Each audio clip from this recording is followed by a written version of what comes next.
Nikki Meyer, or I usually call you my wife. Welcome to your second appearance on the Challenge to Champion podcast. You are the first guest to appear 2 times. Oh, wow. What an honor. Thank you. I thought I would have been on earlier again, or much sooner than now. But It's been a couple of months. You know the intricacies of it. And I think we wanted to do this like monthly or something like that. But the problem is this is actually work. Yeah. And we don't want to get home and work again. Yeah, that's true. And like prepare for a podcast and get into that mind space, because people might think it's just like a hobby, but it actually entails quite a bit of work and preparation. Yeah. So that's true. We did plan it a few times and then it just fell through the mat. Yeah. But I'm also glad that it's happening now. And it's also a difficult thing because what do we discuss specifically? And we have had this discussion in the sauna a bunch of times. What will we talk about? What do we want to share? What don't we want to share? And what are the reasons for those things? And it's quite a difficult thing to think about because normally you only know this after a bit of time. Yeah. And then you say, shit, I didn't want to actually share that because of some type of reason. And then it's too late. Yeah. So we rather gave it time to know what we want to do. Yeah, that's true. So I think it is a good time now. But we did come up with a bit of talking points. And I think this will bring a lot of value to especially maybe young moms, young entrepreneurial females. And I think it's just a bit of an empowering women podcast that we're going to be doing today. Yeah, I think so. Because I want to talk mostly about your business career and actually your career in total. How it started, how it pivoted, and where is it going. So maybe let's get into that. Let's start with, I think you mentioned in the previous one that you studied biokinetics and you are a practicing biokineticist. Yeah. So give us the rundown. Where did you start after the studies? You finished your studies of biokinetics at TUX. Yeah, in 2014. And then you did your honors. Yeah, you have to do an honors, but that was part of the studying part. And then you have to do an internship year. So I did my internship year at a school, at a private practice at a school in Centurion. I worked there for the internship year and then I got employed as a junior biokineticist.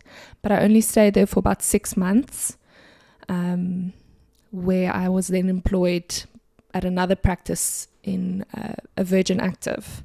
So what's nice about biokinetics is it's quite versatile. You can sort of work more in the sports field. You can work a little bit more into rehabilitation, orthopedic rehabilitation.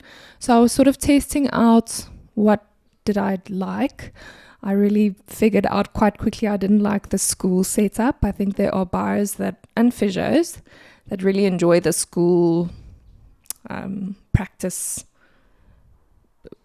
vibe, just because they get to be part of the sports and the sports teams and the weekend sports and all of that, but that wasn't quite my thing. And then the Virgin Active is a gym, so you also have different clients walking around there. It's a different clientele compared to if you're on a private practice.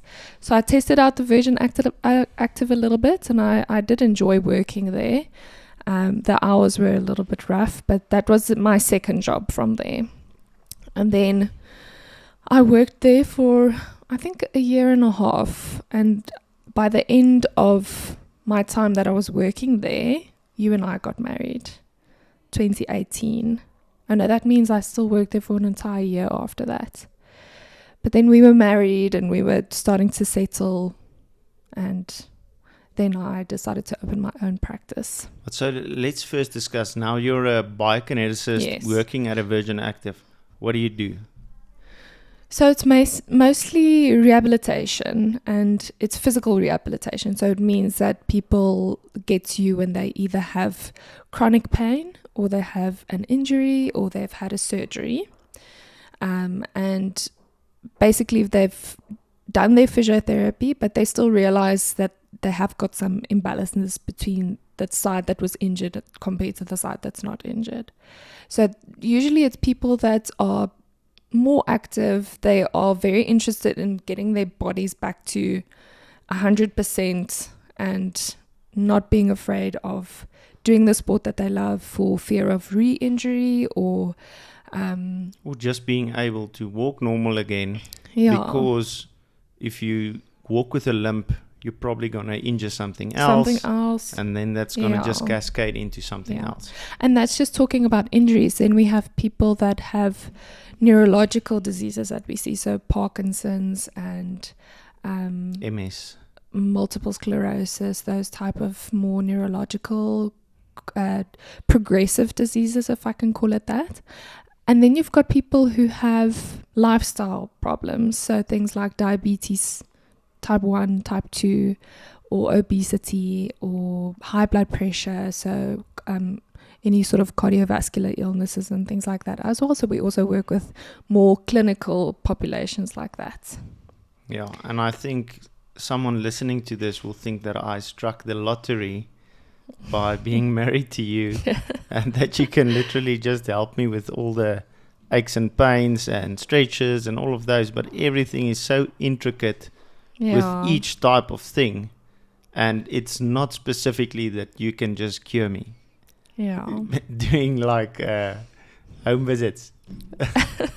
And there's two parts to that, because I feel like as a student, we worked with people with spinal cord injuries, but you saw it from a clinical perspective. So you just knew from theoretically what a spinal cord injury means and what this person has lost, and okay, what exercises can we do? What sort of rehab can we do? And in our situation, suddenly it was my husband. So there was such a huge emotional part in that I didn't want to be your therapist. I couldn't be your therapist and your wife at the same time. Yeah, that would have been way too. And it's again the thing, it's like bringing your work home. Yeah, you don't want to be you don't want to have that relationship of you giving me tasks to do to constantly better, and I don't want to be at home feeling that I'm being pushed into that. And that's what I wanted to say. The second part is that we still have to have that marriage relationship. So I would rather give your therapeutic needs over to someone else rather than having to have that on my shoulders or plate as well. And we did that. I went to someone who's at your practice. Yeah. But then you can have all the insight, and you can also have an input on what type of things we are working on, and you know what type of things I'm struggling with or where my weaknesses are. Literally like getting in and out of the car, getting in and out of the bed, moving around in the house, balance, all of those things, and you could give valuable insight to those things. So I think that is not something which I looked past. I agree that is so valuable. Yeah. And something about even knowing the injury and knowing all the practicalities behind the injury, for some reason I didn't believe any of that is going to apply to you in any case. You know, because you're in so much shock that this has happened, so you don't think like that's not going to be our case or so. We were positive and hopeful for different results than the standard person would get. And I do believe we do have different results. We are currently very successful in our marriage as well as our personal life. We can continue. Exactly. We are building a beautiful family. Yeah. And that is just amazing that we are able to do that. But okay, we are getting sidetracked. Off track. Okay. So what I did want to mention when you asked me about working at the gym is that was my first time, and we can sort of get back into this later, but that was my first time that I was exposed to pregnancy and exercise.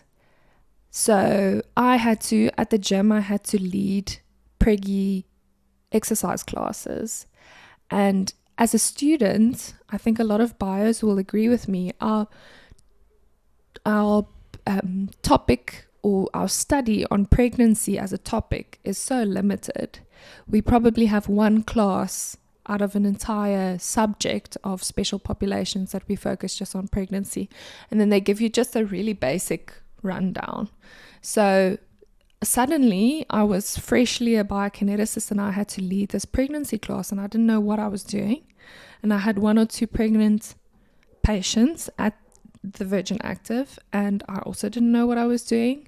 So I think that's the first time I realized that there is a lot of info out there, but what we get taught is very limited. And I think I'm not the only buyer that feels that way.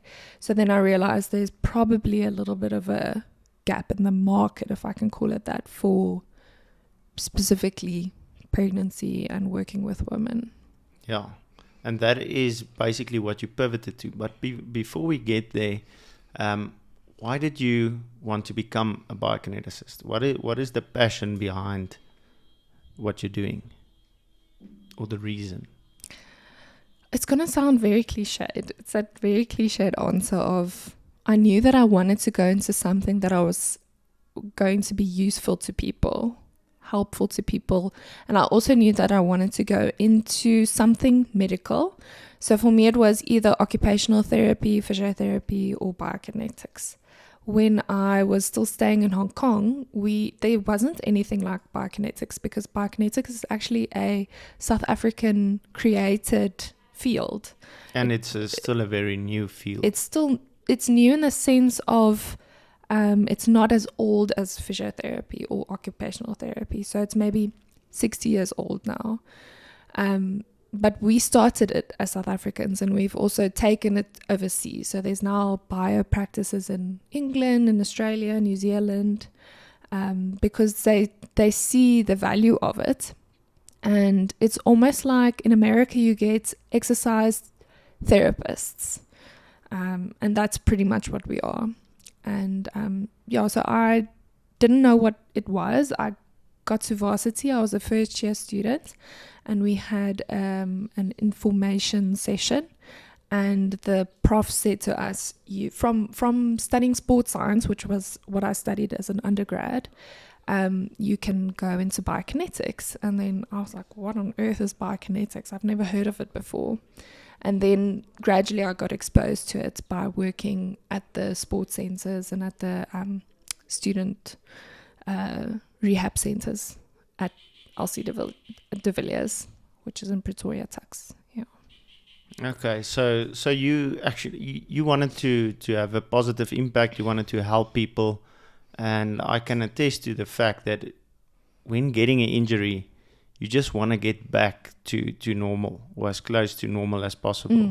And normally it's very difficult to do. So having people specifically in place to help you recover, help you get back to that, you don't know how important that is until you really need it. Yeah. And I think that also, speaking to any of your patients, they have the same gratitude for what you are doing. Yeah. It's literally a physical improving of their quality of life. Yeah. And that plays a really big role in post-injury. Okay, so that's the reason why you're into this. So after the 2 years at Virgin Active, what changed? What happened? I think you and I started discussing what would it be like if I was to have my own practice, because I was working at a practice where I was earning commission, which I think most practices do it that way. So the more patients I was seeing, the more money I would get. But also in the quieter months, if it's really quiet, then your salary is also not great. Yeah, and there's no basic salary. It's all of it is commission. So yes. Winter months, business dies down. Yes. So I was working at the practice, and also at the same time as only earning commission, I wasn't really getting holidays or what would you call vacation time. And I really had to fight for things like that. And there was a lot of expectations still placed on us. So I just felt like the whole system felt really unfair. And I knew how much money I was bringing into the practice and how much I was getting out of the money that I was actually bringing in. So you and I started talking about how much sense does this make logically to be making someone else this much money and you sort of just getting the pickings of it and still not getting holidays and not getting rest and working really hard hours. So we started exploring that as an idea. And I have to say, before I met you, I don't think I ever would have gone by myself. I never had the thought or the plans of opening my own practice. Yeah, it was quite easy for me to see from the outside, having an outsider's perspective on this, seeing that you get none of the benefits from having a salary job, which would be a constant salary, but you have all the drawbacks of having a salary job, and you don't even get the salary. Yeah. So you had no vacation time, terrible hours which you just had to be there in case you had a walk-in or something like that. No control over your working days. And it was quite easy for me to say, what is the benefit that your boss is actually bringing?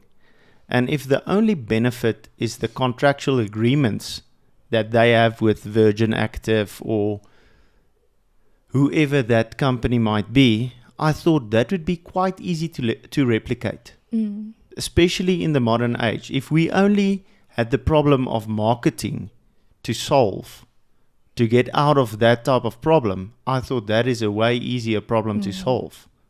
And that is why I suggested, listen, why don't you start a practice? You can be in charge of your own time. We only later decided that this could be something that grows to be able to extract yourself out of this. Because any person in the medical field, be it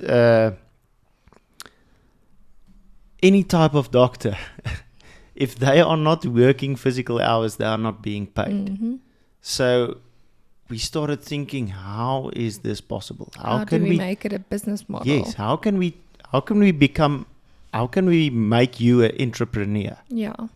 And which is quite extract you out of the business. And it's a scary thought. It's scary. Yeah, it's scary because I come from a family that, and you as well, we have parents that worked for salaries and never, my dad's a little bit more entrepreneurial now and so is your dad, but it was never really something that was modeled to us to be an entrepreneur. So not having security of having a fixed job was a very scary thing for me to take, even though I wasn't working for a salary in any case. So there was no security behind where I was working. Yeah. But it was very scary, and I think even both my siblings would agree with me as well. Yeah, and we also didn't have examples of people doing it. Yeah. There were people doing it, but we didn't know the ins and outs of how they did it. And I think in my case, my brother was a boundary pusher. He said, listen, I'm not going to just do this. And he got me to, he basically convinced me to quit my studies. It's not his fault that it wasn't working out. That was my fault. But he convinced me that you don't need to do that. There are other avenues to success except for that degree, that piece of paper. And he basically indoctrinated me into believing this wholeheartedly. And I could see that is possible to plug into other avenues as well. Yeah. And that's why I was so positive about doing the same with you. And it was at that stage where we basically decided, what would we need to start this? Yeah. And I think one of the biggest concerns were, with all your previous jobs, you had a gym.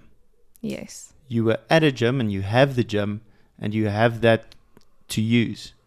So that was like a big problem, the location, equipment. If we can get that sorted, maybe this can work. Yeah. And the truth is, you don't need an entire gym. Yeah. You can start up very, very leanly and still be very successful. I always talk about this. You're probably sick of hearing this, but MVP, minimum viable product? What are what is the 20% of the things that makes 80% of the difference? And that is what we did. You told me you need a treadmill, you need a bench, you need a couple of Bosu balls, you need elastics, weights, a couple of things, and that was our startup cost. Yeah. And I'm saying this as if it was us, but it was you. You did everything with a little bit of guidance from me from the side. Yeah. But I wanted you to learn those lessons from the start as well. And now we know you've implemented that in other businesses as well. Yeah. The same concepts. Yes. Okay, but let's go back. So we were living in Garsfontein. We had a couple of apartments that we rented out at our property. That's another way of just being savvy. Yeah. We were just getting other people to pay for the house that we were staying in.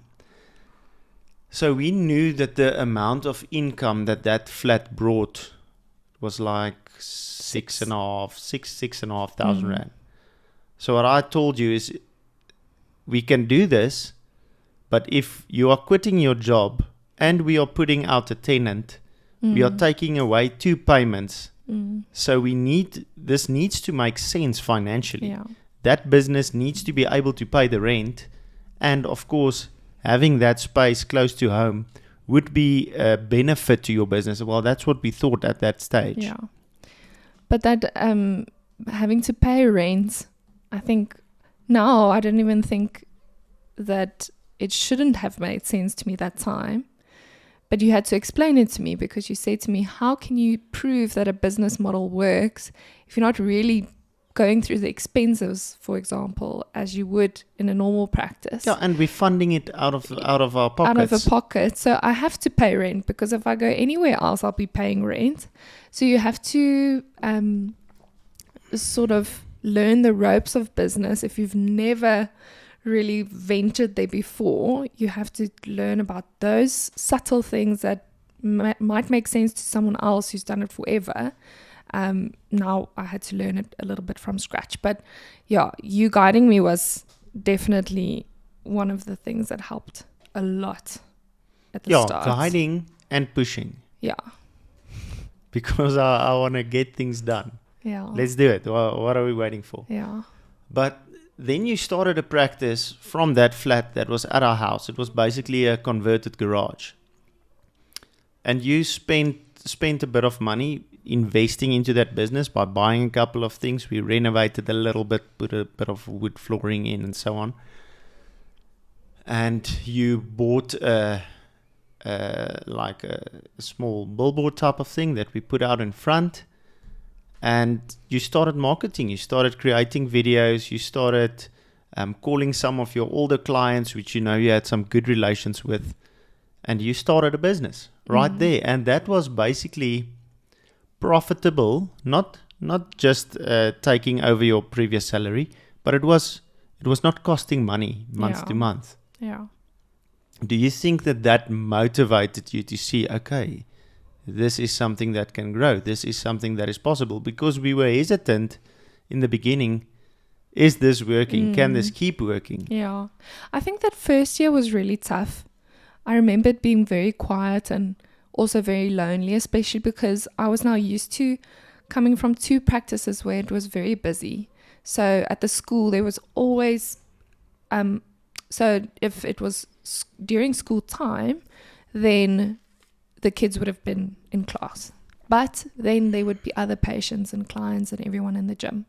And then after school, it would be filled with children. And then at Virgin Active, you get there's ladies at the front desk, there are people at the coffee shop, there's there's personal trainers walking around, other personnel. So you actually in contact with people the whole time. It's a good working environment. It's a nice working environment. And because I do feel like I'm a little bit more introvert, I didn't think that I would miss people contact as much as I did when I was there by myself. Now you're at your house and you're at your job or your office 10 meters away. So there was a couple of challenges that I had there. It was, how do I divide my time between things that I can be doing at home versus sitting and doing work and trying to get more patients and clients? How do I get myself to enjoy it and at the same time also try to make it work and make it thrive? So there were a few challenges that I didn't foresee, and that first year was quite quiet. I don't know where I was going with this. Yeah, and we thought having the practice at the house would be all benefit. Oh yeah, this is the other thing that I was actually thinking about. The positive side that really motivated me about having my own practice, and even if it was at home, was the time that I had that was my time. Because that first year we went to Mozambique for a week, we went to Botswana, we had a Botswana motorbike trip. We went to, where else did we go that year? That end of the year, we Kruger went on that National ski Park. trip. We went to the Kruger National Park. And I think for me, that became my biggest motivation, was realizing, okay, when I do work, I can work hard and I can really put in the hours, but I can also decide then when I don't want to work. Yeah, and you can plan. And I can plan like a really nice year for myself. So that was one of the major motivations where I saw, okay, this practice where I am here might not necessarily work, and this space might not make me so happy at this point, but the motivation of having the freedom of my own time was a thing that I was like, I will probably never work for someone again. Yeah, and knowing that this is possible, it probably still needed some tweaks, and we know now that it did. It needed some tweaks, but that was a stepping stone. Yeah. It was 100% the right thing to do as well at that time, because another big benefit is now we had a gym at the house, and lockdown then came, it was lockdown. and we could use the gym every day. So that was a really big plus point. But I think right after lockdown, and especially with lockdown as well, being isolated, you decided, let's close this down, turn it back into a flat, and you're going to go to a private practice and rent the space there. I want to correct you. You said Correct. it. Yes. Yes. You just, did you want to give me credit? I couldn't remember it properly, the events, but what happened is, we were scouting for properties because we wanted, firstly, to give you a good working environment, have you between like-minded people, basically like Big X, like we built here. You want to be between people who are also trying to do something different and something better. yeah. And you didn't just want to slot into that same system like Virgin Active where you previously were. So we were scouting. What type of office spaces would work, what would be the impact of paying that rent, because then we quickly saw other places were a lot more expensive if you wanted a place with some traffic, with some people walking past. Yeah. I think I realized after lockdown, especially because I was doing a lot of video sessions, online sessions with my patients, and it was like through winter time. It wasn't really lockdown wasn't great for anyone, I don't think. But I think I realized that for me to be able to really start enjoying what I'm doing again, I do need a change of scenery and I do need people around me. I think a lot of people might have realized that in lockdown with the isolation is you want to be at a place where you're seeing people. So that was one of the biggest motivations to move. And we were looking around at commercial spaces, which can be nice. That's like a medical center where there are physios and doctors and all of that stuff, but it's more like a big place like Intercare or Mediclinic or something like that. And I just quickly realized that's also not really my vibe that I want. And then a friend of mine that's a physiotherapist said to me that the physiotherapy group that she works for have opened another practice just around the corner from my house. And the idea of getting ready in the morning, going somewhere, driving, even if it's literally 800 meters down the road to a practice where there are going to be people people that are either working there but also clients walking around. That excited me, and the rent was really great. So that's when we decided, okay, let's turn the flat back into a flat, and I'm going to move just down the road. That was another thing that was a fear for me. I don't know if you remember that. I have so many unreasonable things that I worry about, but I said to you, now I've established this practice here, and people walk past and they see my board, and what is it going to mean if I move? And you're like, what do you mean? It's like not even a kilometer down the road. It's not like people don't have phones or internet connections. Or cars. It's not that they're just going to pitch up to your house. Oh, you're not here. Probably she's dead or closed down or something. Of course, it's not going to happen that way. But that is creating some unrealistic fears just because you are terrified. You don't want this to fail. And so that's fine, but you need someone from the outside with a different perspective telling you, no, this is unreasonable. And you also say to me, remember, and this is also something that I've learned in the meantime, is what I do, and I think a lot of businesses is based on relationships. And what I do well is I do build relationships really well. So where I go, and this is what you said, people that want to work with you will follow you, and people who enjoy the way that you treat or the results that they've gotten, they will follow you. Even if they have to drive 3 kilometers or 10 kilometers further, they will probably end up coming with you. So focus more on the quality of service that you have, and really just delivering and making sure that you're spreading word of mouth of how good your practice is. And you can pretty much go wherever you want if you have that. Yeah. I've also found that with any type of service with someone, be it the barber, I'd rather just drive to a different location but have the same guy, so I don't have to start with the whole story from the start. Beginning. Yeah. So, and that was literally like less than a kilometer where people had to drive. So it's like, of course they're going to come. Okay, so then you move to this. It's a medical practice where there's a bunch of physios, speech therapists. It's everyone basically in your line of work. Yes. So you started your practice then there again. Yes. We set that up, moved the whole gym there, everything, set up your office. You get in there in the morning. There's a receptionist. There's a bunch of other physios. It's just you're still currently there.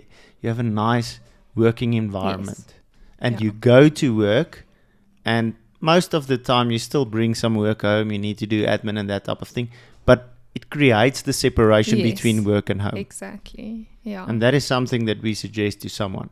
It might sound like a good idea working from home, but setting that personal boundaries of when to work and when not to work is very difficult to keep in place when you're doing that. Exactly. And that's why spaces like Big X work, because people want that separation of space. Yeah, I agree with that. Okay, so now you've moved your practice, Nikki Meyer Biokinetics, and you started there, and you were seeing your clients. You had really good client feedback. Everyone's happy. Everything's going well.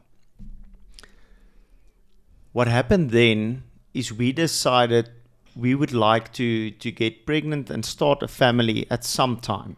Yes. And at that stage, that concerned me in the fact that I felt you built something really valuable. And I knew that if you just stop that because you're now pregnant, you need to raise a child, I don't know for how long before you can go back to work, that would be the end of that, and you would have to start over again, basically. So we started brainstorming on in which ways can we create a business out of this practice so that you are able to extract and the business keeps working. Yeah. And that is actually the basic business principle of any small business, which if you're doing it right, you want to create that. You want to be able to extract, because if you aren't able to extract, you've just created another job. Yeah. It's not a business. And I think it's hard in our industry because, especially if your name is on the practice, people want to see you. I have people calling me and then they're very specific. They've been referred to Nikki and they would like to see Nikki. And like you said, building relationships, as good as it is for your practice, people tend to not want change. So they want to stay with you as well. But I think initially my plan was just if we did get pregnant, then I would get a locum in the practice, which is what a lot of people do, biokinetics in physiotherapy. They just get a locum to sort of work in their space for the time that they're away. But what I also realized, because now I've had a locum working for me once last year sometime, and they don't have your practice's best interest at heart. So the way that they treat your patients isn't necessarily how you would treat your patients. So it's not a business model. It's just a little plaster for the time being, patching something up that's not working. So you encouraged me then to rather think about, okay, let's rather think about how can we make this a business structure rather than just saying, for the time being, I'll just put someone in there temporarily. Why not get someone in there permanently? And it was quite scary to me because I didn't feel like my practice was busy enough. I didn't feel like there was enough people to have 2 people working there, myself and someone else. And ironically, one of the physiotherapists that work at the practice, your physio, Yaku, he actually said to me, long before you and I had this discussion, he said to me, when you hire more people to work for you, more patients will come. I was like, I don't even understand how that makes logical sense. And I'm experiencing that as well. So our plan was then to advertise for a place for a bio to come work at my practice. I did interviews and I ended up finding someone who fits my practice perfectly. And she's been working for me for a year now, a little bit more than a year. And looking back, before we decided that this is what we were going to do, I honestly didn't think it would work. And I think it's just based on those fear things of taking the next risk when you're doing entrepreneurship. It always feels like, surely this isn't going to work out and this is going to be the one thing that fails. And I always have you to back me, and I never regret the decisions that we do end up taking. And I think it's maybe sometimes like the universe or God rewards the faith, the step of faith in taking action, doing something. It'll work out. I'm going to bring my part. I'm going to do everything that I need to do. I'm going to work my butt off because you really do work hard.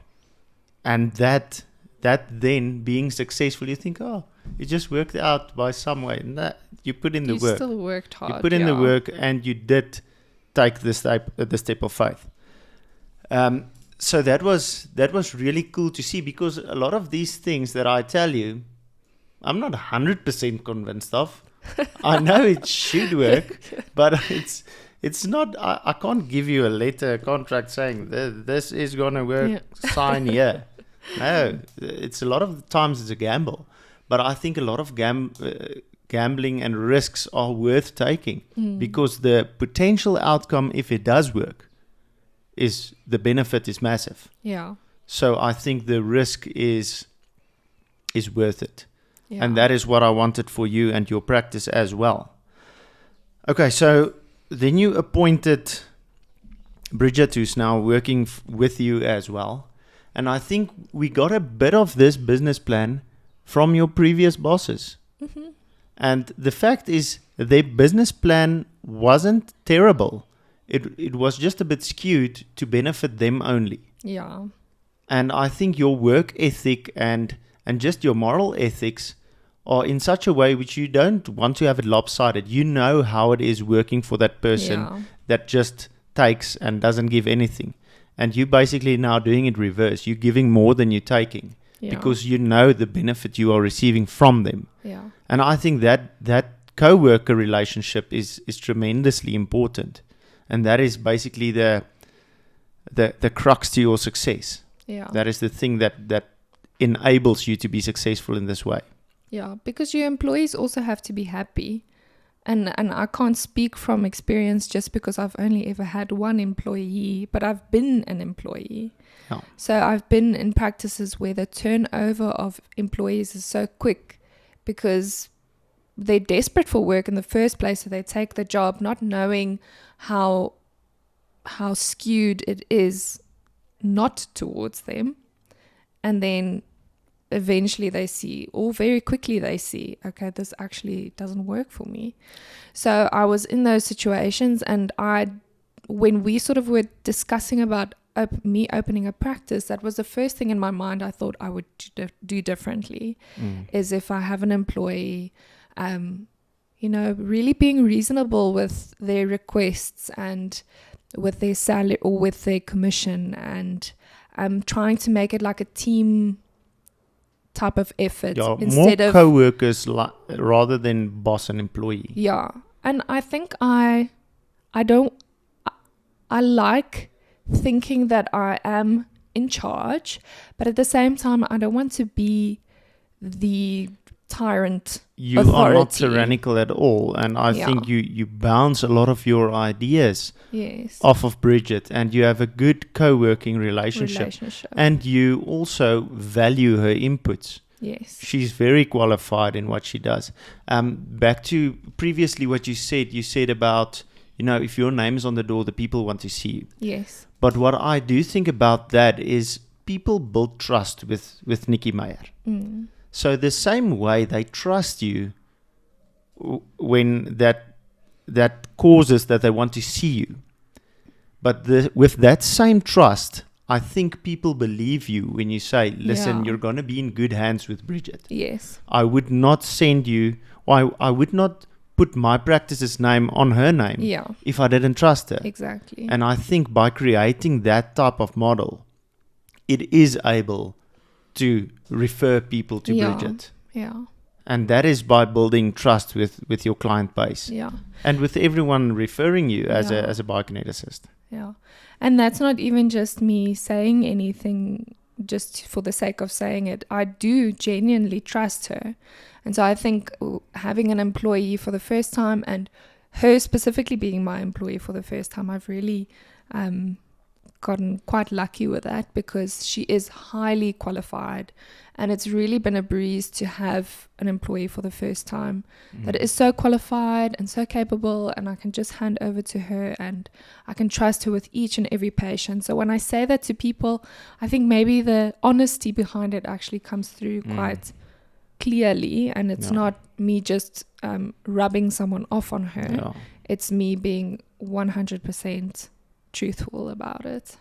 Yeah, and I think as well, if an employer, like the previous jobs that you were at, and the high rate of change of employees that they had, if you think you're gonna get one over on your employee, that just doesn't last. Yeah. If you're winning, it needs to be an equal deal, a beneficial for both parties deal. And if it's not, it will just not last. Yeah. And that's what people don't think about. They don't think about the longevity of the business.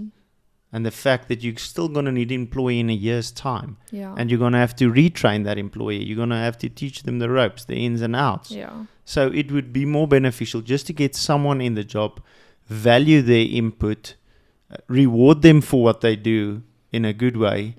And that would create longevity in the business. Yeah, exactly.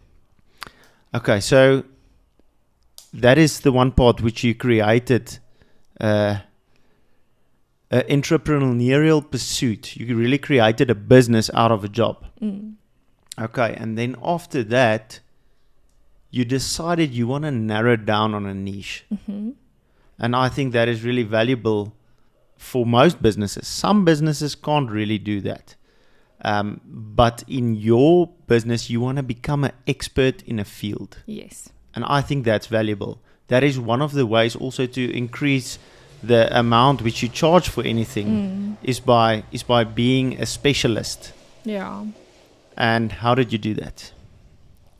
Yeah. So like I said earlier, when I was working in Virgin Active, I just realized there's a little bit of a gap for our learning and everything in pregnancy and rehabilitation. I then, in 2019 or 2020, before COVID, I did a course where we were also, it was a CPD course, so we have to get points every year, and I did a course also based on pregnancy Pilates. Not Pilates. Pregnancy exercise rehabilitation in biokinetics.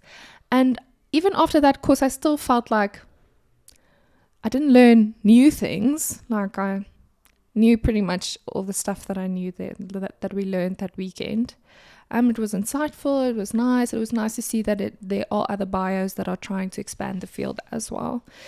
But I think it's almost always a personal journey. So I think part of why I decided not just to go into biokinetics as in terms of pregnancy, prenatal, postnatal, I decided to go into women's health in general.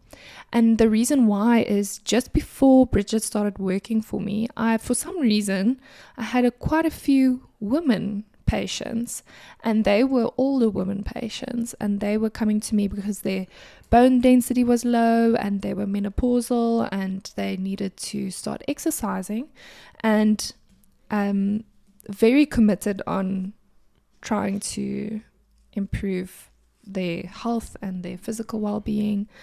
And then from there, I also had some personal journey of myself with hormones and stuff like that. And I've always loved physiology. That's always been one of my favorite parts of studying, of school. And I started really diving into the female menstrual cycle and all of that stuff. And I realized that exercise has an impact on everything. And I mean, I would have known that before, but you never really think about it so much. In all aspects. So then I realized that for women, because we don't get studied in science as much, because we're very complex with our hormones, a lot of the times how we exercise, how we rehabilitate is based on research done on men. So I realized, okay, that means that whatever I know, the reason why I know so little about women exercise and rehab is because there isn't a lot of research on it. So then I decided, okay, this is an intriguing field for me. Firstly, I really am passionate about it. I really enjoy it. And I really feel like I have a lot of in-depth knowledge that the average person does not have. So that's the first part. And the second part is I enjoy working with women. And the third part is I actually realize women are some of the best patients compared to men. So they will end up sticking it out, really working on themselves for the longest period of time and getting the best results. So that just sort of kept pushing me in that same direction. And yeah, I think that's pretty much where I realized that there is a gap for it, and it's not necessarily that I just want to fill the gap, but I also have a passion for teaching women about their bodies, whether that is for menstruation or whether that is they are athletes and they have to consider their menstrual cycle, or whether that is that they are trying to get pregnant and how should they exercise then, or should they eat, or how should they I'm not actually allowed to prescribe diets and stuff, but I have a big interest in nutrition, so I can always give some superficial and sometimes advice. It's just giving them the advice that don't be on this strict diet. It's not benefiting you. You should eat. Yes, no, I'm not saying that you should give diets out, but just giving advice and knowing the totality of it and your personal own journey with feud and being on certain diets and going through that seesaw of feeling better, feeling worse again. Yes. What is sustainable? What gives you enough energy and to be able to train and to be able to have a full day's work. Exactly. And have mental clarity and not be brain foggy and all of those things.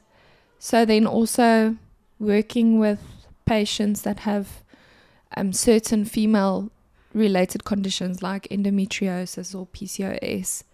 And then comes the pregnancy part. So women who are pregnant are often also very scared of what they are allowed to do in terms of exercise. Are they allowed to lie on their back? Or is their heart rate allowed to go high? Are they allowed to lift things above their head? All of those sort of things. And like most things in science, there are so many like, don't do this, don't do this, don't do this. But this is all old stuff. So what does the newest research say about that, and how is it individualized? Because each person is going to be different. Each pregnant person is going to be different compared to the next one. And then the last two things is postnatal. So that is when someone's had a baby, and I think that's also a major passionate part of what I do, because I see a lot of women that have the 6-week checkup. So they will have their baby, whichever way they have a baby. They go to the gynae at 6 weeks, and then the gynae says to them, okay, cool, you can continue with whatever you were doing, but never mind the fact that they've been pregnant for 9 months, in which time their body has changed so much, posture wise, muscle balance wise, cardiovascularly, there are so many things that change during pregnancy. And then someone who's not an expert in exercise tells this person, you can go and do your marathon training again. So it's a little bit, there's also no referral network. So I'll get to that just now. So then besides pregnancy, then you have women that are transitioning into menopause. So that is perimenopausal. And that's also a massive physical change for most women. And then into menopause as well. So I think I like empowering women, because I think that we've always been sort of told you should do cardio exercise and you should eat 1,500 calories only, and then there you should be in shape then for the rest of your life. And it's just not the truth. I like empowering women to participate in exercise, but to do resistance training, to use weights, to build muscle, to have muscle, to build bone density, and to encourage always that it's not about fitting into the dress in 3 weeks from now. It's about kneeling on the floor with your baby or with your grandchild and being able to get up without falling over, breaking a hip because your bone density is so low. So, yeah, that was a very long explanation. No, that's the perfect explanation. And I think also with you, it's a bit of luck of the draw and a little bit of hard work from your side, which you have been blessed with amazing pregnancy. You are currently just over 7 months, and you're training, you feel good, you're in good spirits. Exactly. So I think that pays testament to what you're doing works. And you haven't had this experience before, so we don't really know. You just hear from people, you feel good or you feel bad. But now you have really experienced it yourself and tested a lot of things out on yourself. And I think that pays testament to the fact that these things that you're doing are working. And I think a major thing for me was that I could previously, having never been pregnant before, I could previously only help my patients as far as I know how to help them. And now that I'm physically experiencing being pregnant, now I can relate better in certain aspects as well, which is really cool. And it's very important to be able to do that. And I think it's going to transition the same postnatally for me as well. You know, when I have to try and retrain someone or teach someone how to retrain their core muscles. Having gone through it Having yourself. gone through a pregnancy Yes. myself, I'm actually going to really see what that is like and what that feels like. And then that being able, information has so much more power because Yeah. them knowing that you've been through it. Yeah. But a lot of these things are so, because they're not well researched, they're very much fear-based. So women don't want to exercise in pregnancy because they're scared. What they pretty much are told by their doctors that rather just walk, or walking is enough, where actually exercising properly can firstly help you with recovery afterwards, after you've had your baby. But if you are having a natural delivery, it can help you with easing your natural delivery. There are so many benefits, and it can just help you to extend into the later phases of your pregnancy more comfortably. So that's just pregnancy. So that's just one part of what I do. But I find now, because it's a phase of life that I am in, I'm really enjoying experiencing all those aspects. And that's the most of your interest at this current phase, because you're this going point. through it. Yeah. Yes. How does the future look for the practice, your business that you've created? How do you see it in the future? Where's the evolution going towards? I like to think that I would become a known household name in Pretoria. That's where I'm starting. As the biokineticist that works with women. What's difficult about that is you still have interest. I mean, or any person who has a qualification in a certain field, I still have interest in treating other problems and patients. So men, I still enjoy treating men, and I still enjoy treating shoulders and knees and ankles and all of those sort of things. So it's a little bit difficult because you don't want to niche yourself so much that people don't come to you because they think that that's the only thing that you do. I understand that, but I think if you are a mechanic and you're a Mercedes specialist, you can also work on a Volkswagen. That's because true. they have similar parts. They work in the same way. Yeah. The same as male and female. Yes. Yeah. But I don't think you have to be scared of that aspect niching. of the niching. Yeah, I don't think. But you yourself shouldn't think of it that way, because that will take some motivation maybe away from that angle to your business.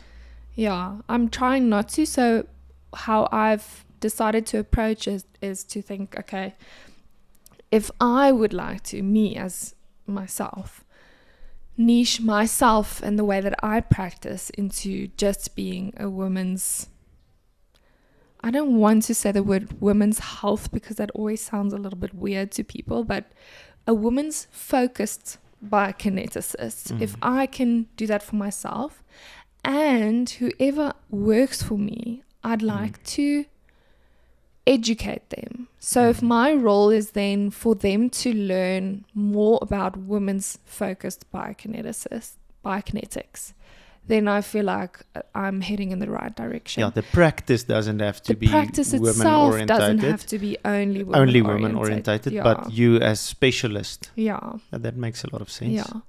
And then because I've always thought I'd only employ women as well, but only for that reason, because I want to empower us to be able to work in this specific field. So with my next employee, I'll probably end up doing the same. With Bridget, currently what I'm doing is I still give most of the orthopedic rehab to Bridget. So she's doing the ACLs and the ankles and all of those other things as well. But I've also given her a lot of complex women's focused rehab patients. Yeah. So I think it's a little bit a combination between growing my practice, growing myself as a practitioner as well, and also being known for doing that, because I think that I would like to be the person, if someone Googles women's health biokineticist, then I want my name to be at the top, out of passion for what I do, and because I think I have a lot of knowledge behind it as well. I agree. If there's some ladies listening who are maybe in a job, it's not specific, we're not talking about anyone specific, but who are maybe in a job and who would like to take the same type of approach which you've taken. I want to build something for myself in the future. What advice would you give them? It doesn't have to be specific.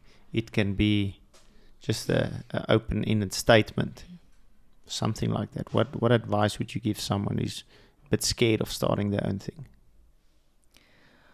I would say I'm a planner, so I would never say just do it. Having said that, I remember about 2 years ago, my little sister was working for a company, and she said to us she wants to go by herself. She's going to be a guest on the podcast next week. Yeah. And I said to her, you can't just leave. You have to have some plan in place, and you have to have something that's going to happen. You have to have maybe some clients built up and all of that stuff. And for her, it worked. She just left. She hadn't started anything in the background. She hadn't started building up clients or building up stock or anything like that. So it worked for her. I think she had a vision. She didn't necessarily have a plan, but she had a vision. But what she also had was relationships. And I think that's where it went well for me in the beginning as well.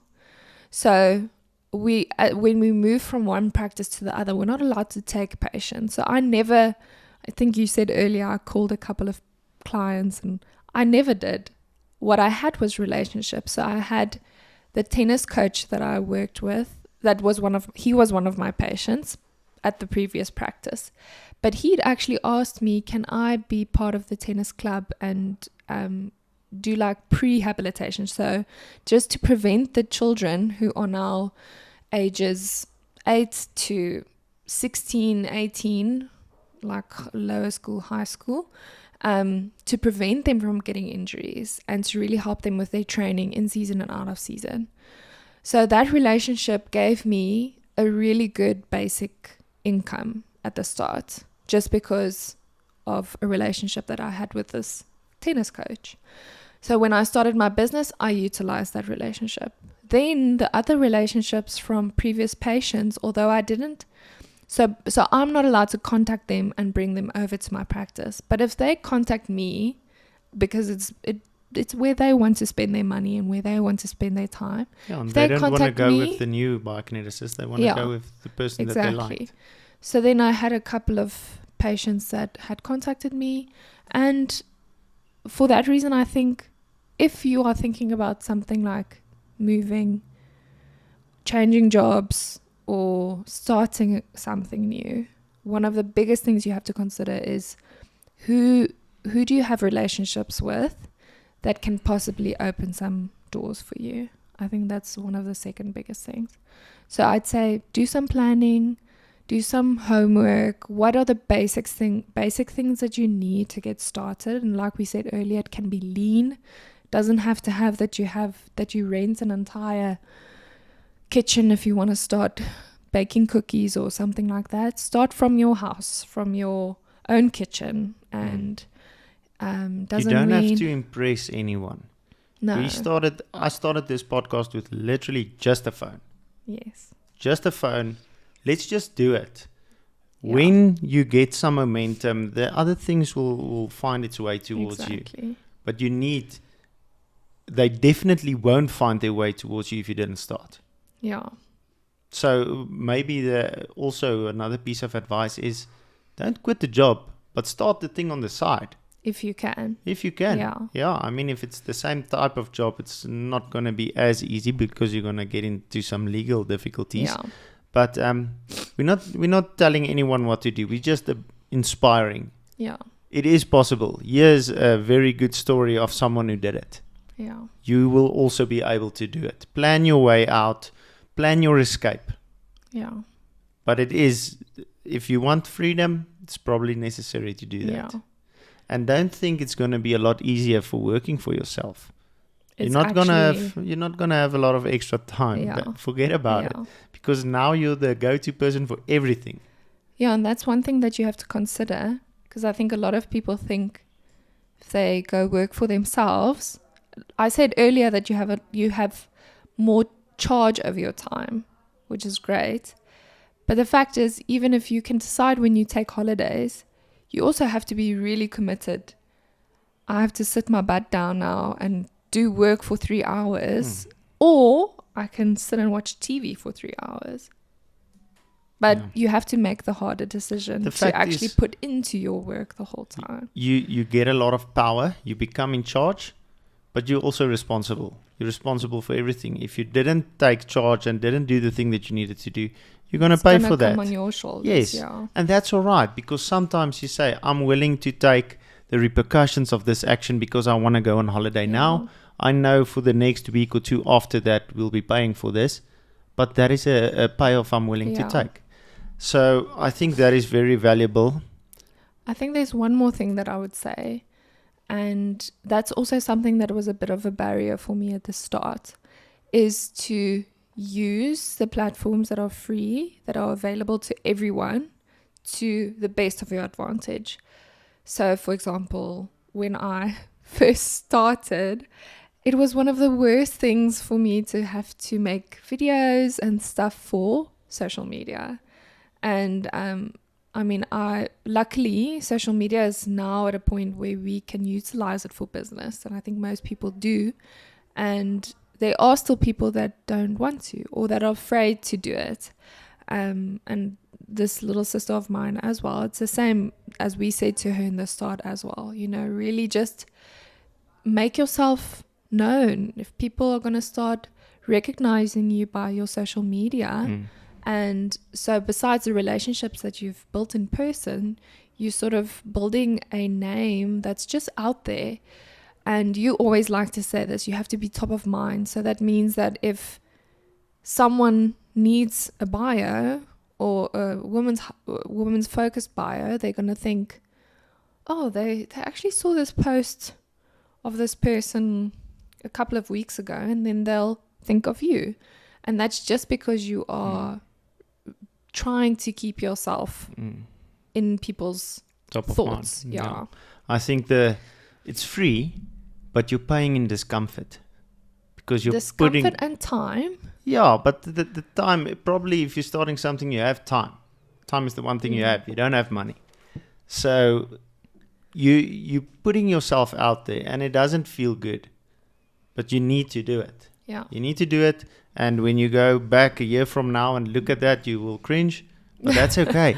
And it gets easier. It gets easier. I mean, now it doesn't take me, besides the amount of time that it used to take me to make reels and all of those things, it doesn't take me that much time anymore. And besides anything, I'm just like, okay, what am I doing? I'm doing a quick video, quick post, quick whatever. And it's so much easier than it was before. Before I was very conscious of what I'm saying. Am I saying the right thing? Am I coming across weird or doing funny facial expressions? And I'm just like, well, if that's also part of my quirk of my page, and that's something that people might actually enjoy. So and people, it's funny how people think, oh, I did this on camera, that people will judge me for it. The fact is, that is who you are. You're constantly doing that same facial expression around everyone. So you're not kidding anyone by not putting that on. Just be authentic. That works. Yeah. Authenticity is the best, I think, on social media. Where can people find you? Where can they look at all the things that you are busy with and publishing? Okay. I've got a website.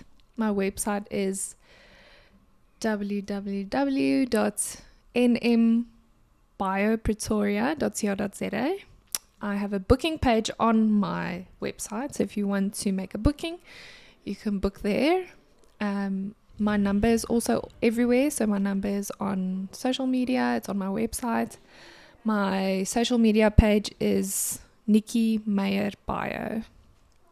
So we post weekly. We try and post twice a week, and informative posts. I think our posts are interesting as well. So I spoke to Bridget the other day because we always laugh about how other pages of practitioners look very like Land. how do you treat a knee injury? And then there's like 3 pictures of a knee injury or exercises, where I think we try and make it a little bit more fun and accessible to everyone. And yeah, those 2 platforms. My practice is very close to where we are sitting now. It's in It's Garsfontein. literally around the corner from here. I have a practice where I am, as you said earlier, I'm part of a multidisciplinary team, but I have 2 practice rooms in there, one for me and one for Bridget. So we're always available, and we just don't work on the weekends. That's all. Yeah, because you're in charge. Yes, because I can decide Okay. that. Thank you, Nikki. I think this was beautiful, and I think it was very insightful. And we're going to try and put out another topics like this. This was the business Yes. phase, Yeah. phase 1. And we're going to try and put some topics together where we can have discussions like quarterly or something like that. Yeah. I'm now 34 weeks pregnant, so we don't have many weeks left before the baby comes. It's okay. We'll do 1 or 2 more before baby comes, Yeah. and then we'll make a plan afterwards. Okay. Or we'll record it and release it later. Yeah. Thank you very much, my You're very wife. welcome. I appreciate it.